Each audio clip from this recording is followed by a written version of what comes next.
संबंध पहले दृष्टांत रूप से शरीरी की निर्विकारता का वर्णन करके अब आगे के 3 श्लोकों में उसी का प्रकारांतर से वर्णन करते हैं।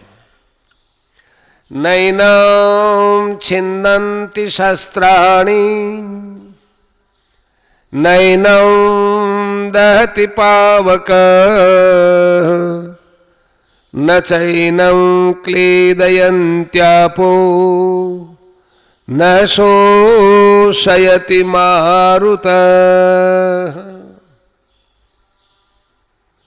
शस्त्र इस शरीरी को काट नहीं सकते, अग्नि इसको जला नहीं सकती, जल इसको गीला नहीं कर सकता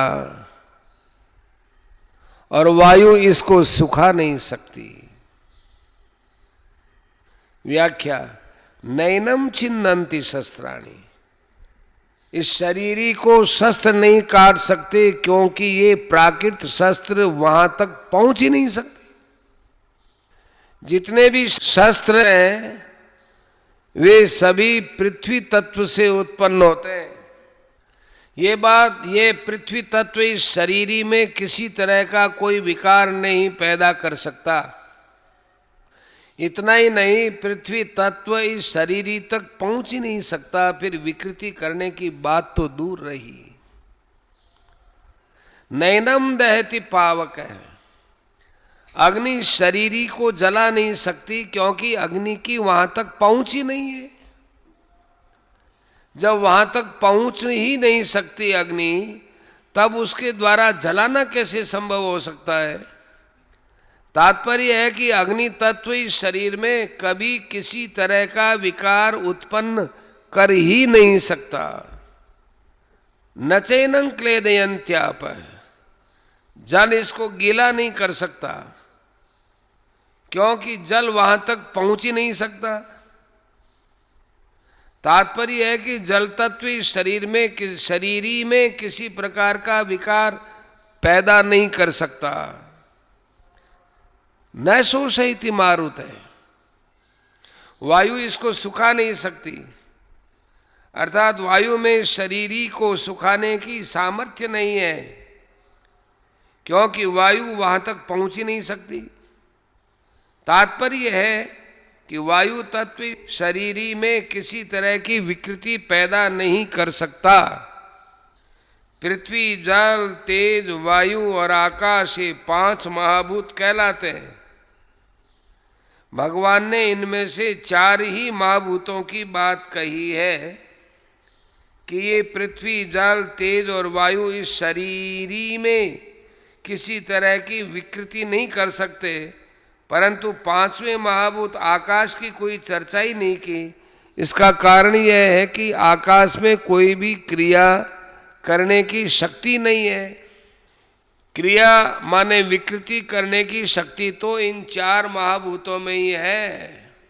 आकाश तो इन सबको अवकाश मात्र देता है। पृथ्वी, जल, तेज और वायु चारों तत्व आकाश से ही उत्पन्न होते हैं, पर वे अपने कारणभूत आकाश में भी किसी तरह का विकार पैदा नहीं कर सकते। अर्थात पृथ्वी आकाश का छेदन नहीं कर सकती, जल आकाश को गीला नहीं कर सकता, अग्नि आकाश को जला नहीं सकती और वायु आकाश को सुखा नहीं सकती। जब ये चारों तत्व अपने कारणभूत आकाश को, आकाश के कारणभूत महत्त्व को और महत्त्व के कारणभूत प्रकृति को भी कोई क्षति नहीं पहुंचा सकते, तब प्रकृति से सर्वथा अतीत शरीरी तक ये पहुंच ही कैसे सकते हैं। इन गुणयुक्त पदार्थों की उस निर्गुण तत्व में पहुंच ही कैसे हो सकती है, नहीं हो सकती।